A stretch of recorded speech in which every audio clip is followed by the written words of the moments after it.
Ba ba da ba da ba ba ba ba da ba da ba ba ba da ba da. What is up? Hi, it's your girl Candy Kane. In the meantime, and in between time, I'm back with another video. Um, it is Married at First Sight, season 14, episode 10. Mighty Mighty Boston Bond. Woohoo! So, I felt like this was an interesting episode. More getting through, getting to know one another by going through a couple of hardships, right? Which is probably good for the marriages. Last episode was a whole mouthful. It was just a lot that went down. This was a semi-mild version, but it still lets you know that they have work to do. So let's start with Steve and Noi. Steve and Noi, they kind of brush up on last episode as far as their talk. I like the fact that Dr. Viviana came to meet and greet each and every one. But I think that when she came to visit Steve and Noi, they kind of face to face one another, and Noi kind of explained the fact that, she was really not settled with the way that she could see that she hurt Steve, and she really apologized and tried to let him know, hey, I don't want to do that again. I want to mature up. I want to grow. I want to take the initiative and say sorry. And then I want to let you know clearly that won't happen again. And I felt like that was a really great move. And, he just, I like the way Steve communicates. He just broke it to her like, yeah, that was very hurtful and it can't happen again if we're going to actually stay married, right? Now, I know everybody was probably surprised like I was when they started talking about, their living arrangement. When they started opening up about the roles of having a job, and Steve was kind of scaring me a little bit, because here I am giving Steve all these props for being smart and having money saved and being a fella who, knows what he wants and taking time out to, instead of just hurry up and hunt for another job, kind of figure out his steps and move. And, I don't think anything's wrong with taking some time off to figure you out. You might want to go a different direction. But for him to start talking like he want to be Mr. Mom threw me off a little bit. I was like, I didn't see that coming. So for Noi, she got a lot to think about, because I'm sorry, I don't want a Mr. Mom. And that's what he sounded comfortable with. He said, if I was to go to work, the house wouldn't get clean and the food wouldn't taste that good. I was like, yay. What did he think that she did before he came along? She cooked and cleaned her own house. So, y'all, remember when I was like, now I know why guys ask, what do you bring to the table? If you're not bringing nothing great to the table, you bringing some ordinary stuff I can do myself. Like, again, I kind of feel, Elijah Wan, like, what are we doing in this marriage? Like, if you're going to bring some complacent, and then you're going to bring a small burden to the table, like no job, period. I don't know. I don't care if you have savings. I don't care if you can take care of you. Somewhere the line's going to get blurred and it's going to be lost in the sauce. And Noi is going to be taking care of Steve. I mean, just the way he came off with the excuses, it just kind of threw me off. I didn't know what to think about that. I was like, this is why you got to get to know people. Because he's not talking like he's going to get a job, a real money maker, income coming in, financial, delivered financial, safety network coming in. And that's scary to any one person. Not just because Noi is a female. It's just, how are we going to do it without your input? And I don't even know you to love you enough like that to say, I got it. You stay home. I'll work. Now we seen, I don't even remember their name. Let me see. Can I type them up real quick? It was, remember, I forgot her name. It was the doctor and the kind of little goofy guy in one of the Married at First Sight episodes. Now, she was a doctor. She didn't mind him staying home. She didn't mind him being a house husband. Matter of fact, she was okay with that. And I thought, okay, well, he found his match, but this ain't that. You know what I'm saying? I don't know. I'm feeling annoyed. That's all I can say about that. It was good to see that the husbands spend a little more time together, being able to share their feelings amongst one another. That always helps, right? Because it always kind of let the other ones kind of in and to see and reflect and see if they can compare themselves enough to do better.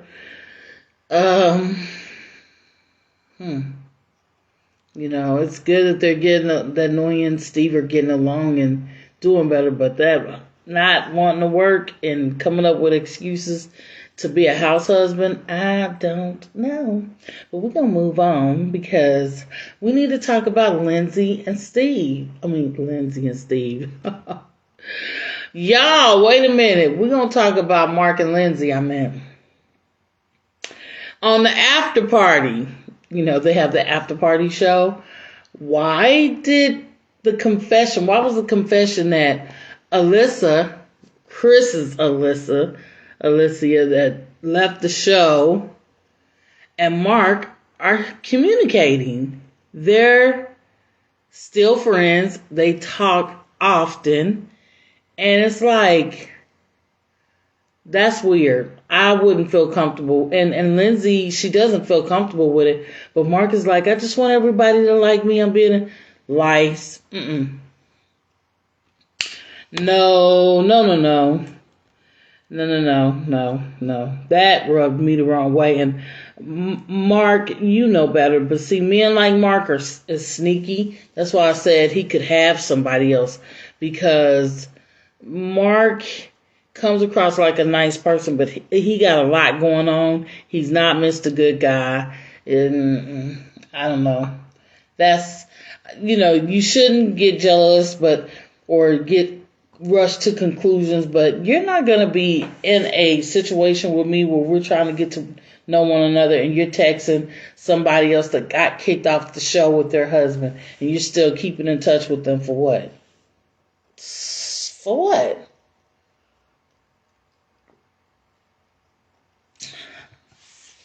No. So when I found that out, that disturbed me. I was like, that's a bit much. But I know why, Lindsay and Mark are still arguing about the same thing. Their communication is awful because they insult each other way too much. I'm telling you, when you insult your mate like that, it's hard to reel that stuff back in. And, sorry just don't cut it after a while because, it's like, I know you're saying sorry, but you're going to be saying it again. You keep saying sorry, but you keep doing the same thing. So sorry is not going to cut it. When Dr. I had her name in my head earlier. Is it Veneziana? Oh my gosh. I I forgot how to say her name. Anyway, she when she came in to critique Mark and Lindsay, you know, what I'm starting not to really like about Lindsay, and generally y'all always hear me say, I like Lindsay. I like, what I'm not liking about Lindsay is she doesn't listen very well. She obviously doesn't see what is wrong with her, because her and Mark is having the same conversation about their communication. And it's like, it's almost like Jasmine and Michael, but it's like, okay, you're getting stuck, but you're not listening. He's told you several times why he's backed up from you. And you're still acting brand new as if you don't know why he's done that. He's not giving it to you the way he was. And it's like, the bedroom is dead. Well, then you're not listening to get your bedroom action turned back on. Like, she's kind of turning me off with that, and then just acting mad and the insults. It's like, girl, grow up. Like, you're not taking any responsibility. And Veneziana, I think that's Dr. Veneziana, I think that's how you say it.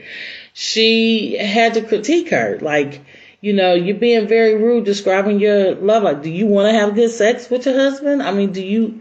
And she's like, well, yeah, but she's just so rude. It's hard to overlook and ignore. It's just so blatantly off-putting and offsetting. No one wants to hear that they're bad in bed or okay.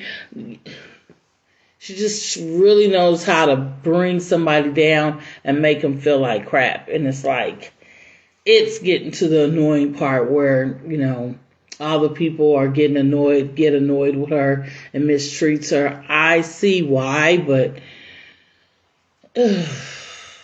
it's to a point where if she doesn't listen and she doesn't understand how to accept the criticism and take accountability, I don't know what to say about her. She says she get high-end men that got their stuff together, and I'm like, I don't believe that. Her mouth is just too...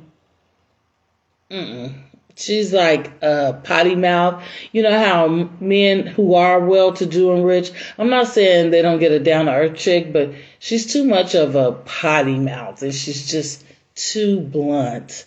Usually men with some class are not going for those kind of chicks at all.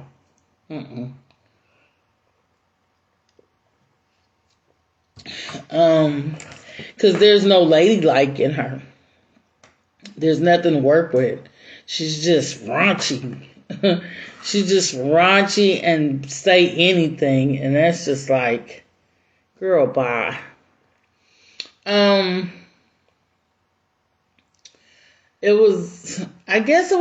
always get a good laugh in. They're able to laugh and joke around, which is the good thing about Lindsay and Mark. But they still aren't good together to me. I would like to see all the couples make it, but these two, they're not good for one another, because one, Lindsay, she just doesn't listen enough to get it together to change any of her ways. So I just can't see them moving forward to a positive note, because Sister Girl ain't gonna let them get there at all. So we're going to move on to Olajuwon and Katina. These two. Woo-hoo. And I'm kind of going quick tonight. I don't want it to be an hour video. I mean, last week I had a lot to say because I was really mad at Olajuwon. As this week too, he's not too off the hook, even though their situation looked better. But I got something to say about that. Because Olajuwon, like when Dr. Veneziana, okay, whatever, I forgot what she called. Sorry, didn't mean to split that name up to shreds. But when she came in, I really felt like she settled the score. with Olajuwon and kind of put him in his place. But Olajuwon, okay, so let me start from the beginning. So she comes in, she starts asking them about their situation, and then Olajuwon, he gets very super serious, first of all. He gets so serious, and he's turning it into a angry vibe. Didn't like that. And he called her lazy. I was like, oh my God, Olajuwon. He's taking the name calling too far too fast. Like, he's like really letting her have it. He's painting her as just nothing. And it's only been 3 weeks. Anyway, so he's calling her all these names. And he's getting mad with it. And as you know, the doctor's asking questions. He's trying to stand his ground by, having more of an attitude. And it did me good to see the doctor put him in his place and let him know, first of all, these things, the cooking and cleaning, you guys are still arguing and going round and round about this. But dude, that doesn't make you, that doesn't validate your womanhood. Now, y'all have heard what I've had to say about cooking and cleaning and being prepared for a husband. I do think that is partially a role that you should be skilled in before you want a husband. I do believe that should be something you possess. But he didn't tell the experts to help find what he was looking for. So that's kind of on him. The second thing was, I like the way she put Olajuwon in his place, but it made him, I felt like he shifted his story. I felt like he only did it because he seen he was not winning the argument, and he was looking terrible. He was looking like a bad guy. He was looking like he was bullying her. Like he's just, kind of the male chauvinistic thing. He was just coming off a bit much. So he kind of shifted it up. Now, I do believe that, Katina is not showing her emotion because for some reason that really is bothering Olajuwon. Because you noticed last week he talked about 3 different incidents where she didn't cry. You didn't cry during the wedding. You didn't cry during the ceremony. You didn't cry. And I was like, why do you want her to cry so bad, But I get it. He wants to see her emotions so he can kind of figure her out. Without her having emotion, he can't even tell if she really, really likes him. Is he putting all his emotions into the relationship? And she's, not giving any input, and it's hard to read a person. You don't want to feel stupid like you just the one falling in love while this person is like, you know what I'm saying? So I get it, but it's like, dude, why do you want to see her cry like that? Why do you want to see her? Just tell her to open up as you did. It shouldn't even took the doctor for you to sit up and say, hey, I need you to show some more vulnerability, open up so, I can kind of know where you at so I can get more comfortable with you. One thing about everybody getting the sex toys on the after party, he talked about after him and Katina, displayed the little sex toys that they got and experimented with them. He said, he said they ain't slept together. Y'all know how I feel about that, but okay. If they said they ain't slept together, then I have to take that. But this girl right here, don't believe it. Anyway, so we're going to say that they haven't. He said since they haven't slept together, it made their bond 10 times leveling up. He said that, after, they did all with the whip and the questions and it made them be so comfortable that it made their he didn't say intimacy. He said it made their relationship go up about 2 to 3 levels. And I thought, that's good. And you could tell, by the time they shut that bedroom door, they was ready. It was like, you can have a piece of my love. It's waiting for you. Girl, it's true. Yeah, they was ready. They was ready. And I was glad to see that too. Even if they hadn't made love yet, I hope that if they do, it makes them closer. I'm still just the way, instead of him saying the way he felt, the way he went off in the name calling that he's doing, I can't say I would be safe with Olajuwon, because those are the red flags that say you can't marry a person like that. It's unpredictable. And if he gets so mad over something that's still, you guys are a new married couple. You guys are learning one another. She's not perfect. You're not perfect. And to me, he's expecting her to be perfect in a sense. He's expecting her to have it all together. He's expecting her, to be exactly what he want her to be. And it's like, it comes across a little narcissistic, and it comes across controlling.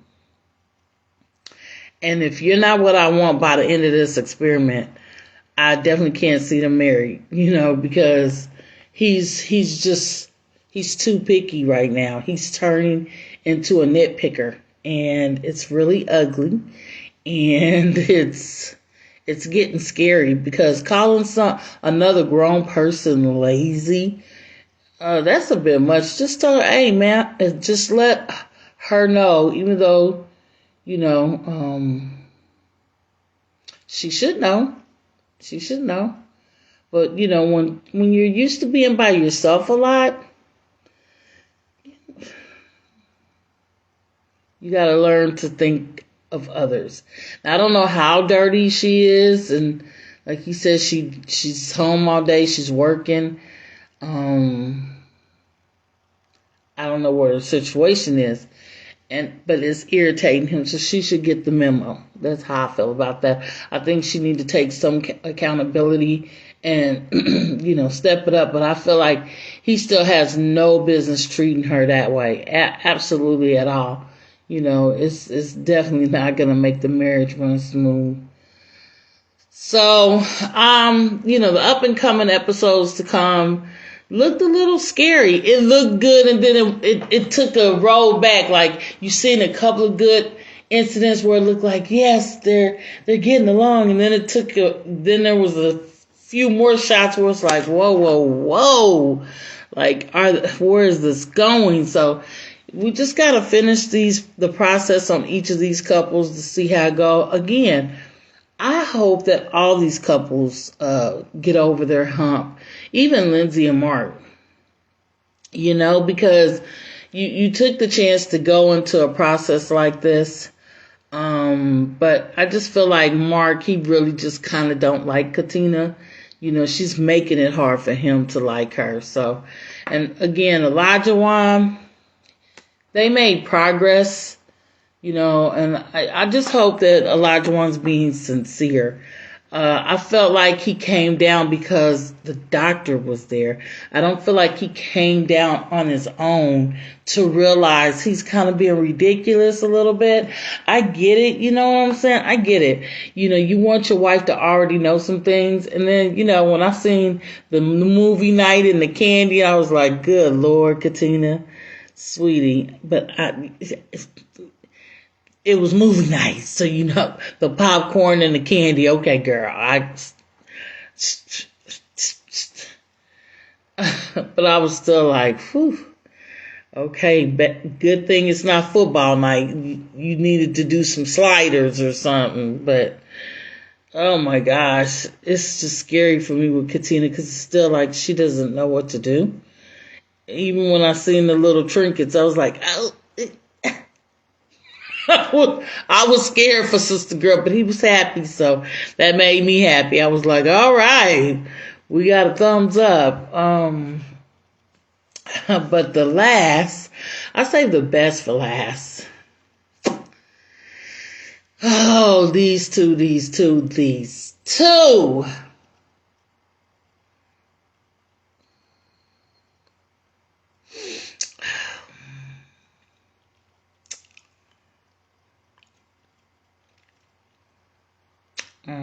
Michael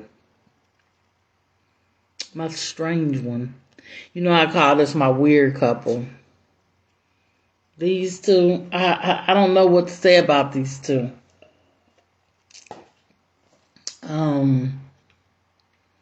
So let's talk about Michael and Jasmine. My special little couple here that's really stuck in a box. I mean, super stuck in a box. They have not left the wedding night reception box. Like, they haven't really gotten out of that. Okay, so when Doctor comes and visit these two and began to talk and allow them to unleash, I was really shocked at Michael, because Michael is still stuck on communication. And I can't lie, he was right this time. Jasmina does not know when she's disrespecting Michael. She was talking over him. She really was. And she kind of bullies him a little bit. She does. She's mean and she is bossy, and she doesn't catch herself when she's doing it. So by him not knowing her, he's trying to be polite. But the fact that he can't get over that hump with her and their communication, and she won't take the, not just the initiative, she won't understand her place of offending him. She continues to claim that's not what she's doing. Just talk to me, Michael. Michael. She really talks down to him like he's too Michael, and she just really doesn't know or see herself as she continues to, like I said, disrespect him and insult this dude. Now I still feel like he's being too stuck on their minor dysfunctional communication. It's minor in my sight, but it is definitely a huge problem for them. Because they should be able to get over that and move on. Again, she said during the after party last week that when her and Michael are good, they're really good, and they get along really great, and this and that. What we keep seeing is that they're boring. That they don't get to laugh as much as they should with one another, because half the time they're not even talking to each other. Okay, I am going to give it up to Katina. She's hanging in there, because I feel like not only is Michael quiet, which is not a bad thing, he's not initiating the touch or any kind of romance. When she tried to play with him, this dude, it's hard for him to play.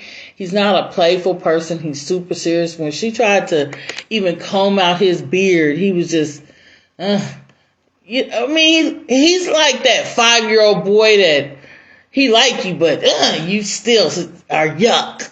And it's like, there's no way Michael has dated more than 3 people in his life and had a serious, intimate relationship. He acts like a newcomer to me. Like, this is so brand new, and he doesn't know how to get out the box to even get romantic with this girl. One thing I noticed about her, she tried to give him a chance. Like, after the doctor left, and she said, hey, Michael, what did you get out of the doctor being here and what she was saying? She was wanting him to, like, hover on the intimate part, because guess what? She basically opened up the door and said there's certain times when we've been getting along, and at night, I'm feeling open. Dude, she just told you, make a move on me. Let's get this cracking. Kiss me, something. Come over here, rub me, something. And I'm like, Michael boo. He don't get it at all. Michael thinks differently, and he can't get out of the squares. She's just going to have to kiss him, because Michael don't get it. And I see that Jasmina is opening up herself just a little to get that communication from Michael, but Michael is like stuck like Chuck. He doesn't know how to get to second base with her, nor does he act as if he even wants to. You know what I'm saying? Because he's not even trying to put himself out there. Part of it's fear to me, but the other part is he's not feeling it. He doesn't feel comfortable enough because of their communication. He feels very disrespected and she won't own it, so I get it. I really do. But I feel like for these two, a kiss would break the ice. Some people don't need that. Like Olajuwon and Katina, they don't need to have sex. If they're really not having sex, they don't need to have sex. They need to be friends till the end, if that can be possible. But Jasmina and Michael, in order for them to break the ice and get to a comfortable place, they need to hold hands or something. They need to kiss. They need to do something. Maybe not sex, but they need to learn physical touch. And that's why I was so glad when the experts made them do that game, because it allowed them to, like he said, we've never looked in each other's eyes. We've never, they've never been that close or even in each other's eyes, that intimate with one another. And I just said, oh my God, Michael gets a 0 for this because he kind of reverted back. He didn't move forward and open up. She was trying to get over the hump. Okay, we're not getting along. Let's start over. Michael was still staying in the squares. And I was like, Michael, you cannot be this naive. It's like he's tunnel vision on one thing. And it's like, oh my God, Michael. Oh my God, Michael. It's like, poor baby.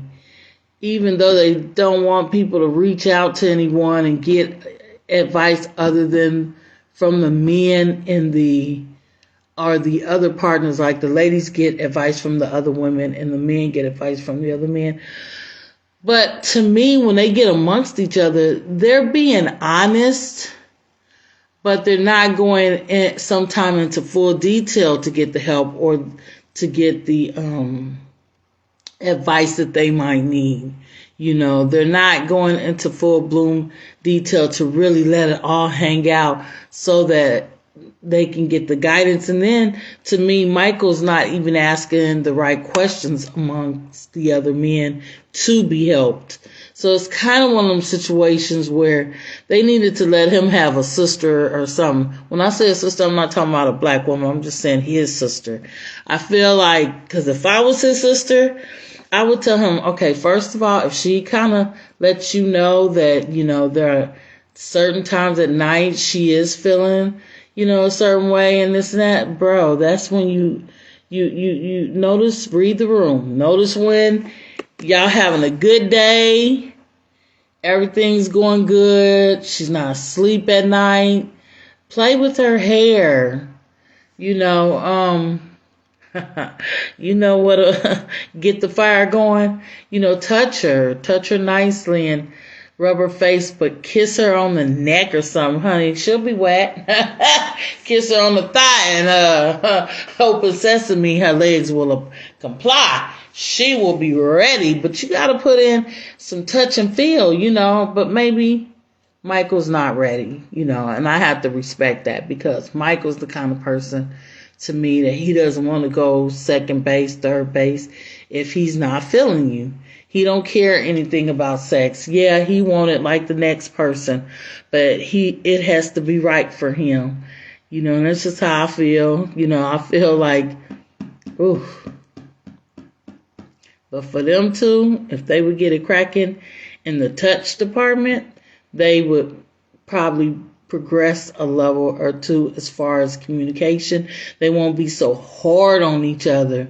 It's like, boy. And I think Jasmina, she's tired of arguing, even though she got to notice when she's stirring it up, boy. because she be talking over Michael, and she do be interrupting him.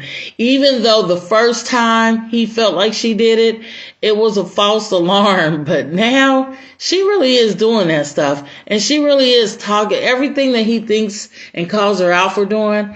You're starting to notice she is doing this stuff, but she's not taking accountability for any of it. And that's the hurtful part. That's the part where it's like, Jasmine, a girlfriend, you got a decent guy. He's a little shelled.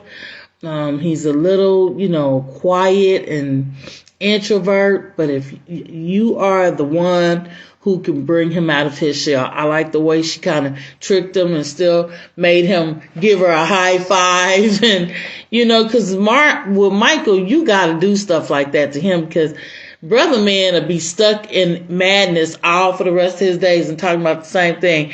He might need some kitty cat Clover just to kind of wake him up a little bit, because my guy, like I said, he tunnel vision. And I hope,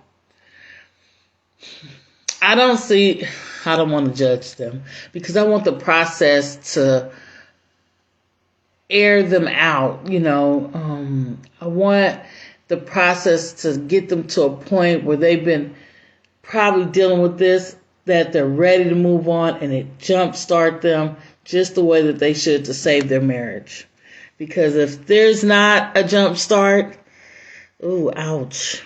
The up and coming previews just gave you mixed reviews. It's like, are they gonna make it? Again, I want to see all the couples make it, but it's getting so hard you can't call it on any of them. That's why I said I won't be judging it until the day before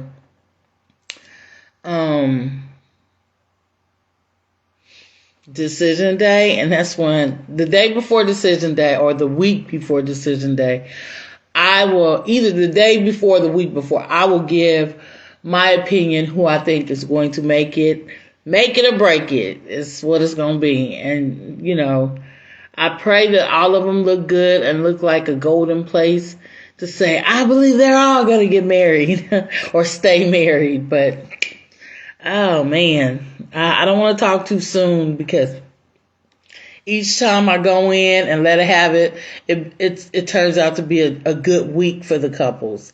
But I just feel like some stuff, even though they may take back and have a good week, I just feel like certain things that's happened too soon are red flags to be the problem that can't be erased. You understand that? Like Lindsay and Mark, the things they have said to each other just can't be erased. And so it's going to make that hard if they were to overcome and recover. They would have to never go back to those things. But the fact that they keep doing, they got the, repetitive path right now, repetitive traits. I just don't see them moving forward. And so I got to let this process work itself out to really be able to say yay or nay on any of the couples. I'm hoping, because I felt like it was a lot of good input that the doctor gave each couple on how to, just how to move and surrender in their marriage to one another. But, the advice, even though it was good, you just want to know, did the couples hear? Because I know Lindsay ain't heard a word.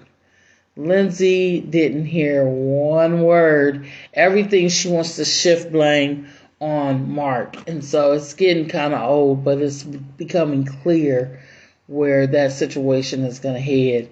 So again, the process. And I want to thank y'all for listening to your girl, all 15-20 of my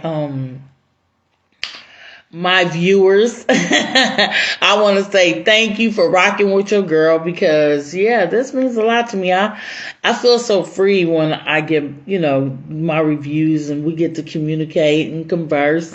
It's opening up my vocabulary. It's opening up my memory process. I thank each and every one of y'all who take the time to watch my video.